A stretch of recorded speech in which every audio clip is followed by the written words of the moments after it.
விழுப்புரம் போகணுன்னா 3 மணி நேரத்தில் போய் சேரணும் கரெக்டாக காரில் இல்லையா? கொஞ்சம் வேகமாக ஓட்டினா 2.5 மணி நேரத்துலேயே போயிருக்கலாம். 3 மணி நேரத்தில் போய் சேரணும், தாராளமாக போகலாம். ஆனால் இங்கேருந்து கிளம்புறோம், 3 மணி நேரத்தில் இன்னும் விழுப்புரம் வரல, கொஞ்சம் சந்தேகமாவது வர வேணாமா?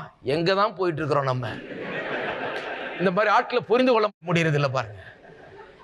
3 மணி நேரம் ஓட்டு போகிறாங்க, 4 மணி நேரம் ஓட்டு போகிறாங்க, 5 மணி நேரம் ஓட்டு போகிறாங்க, விழுப்புரமே வரல. இருந்தாலும் கர்த்தருக்கு ஸ்தோத்திரம் பிரதர், போயிட்டே இருக்கிறேன் பிரதர்.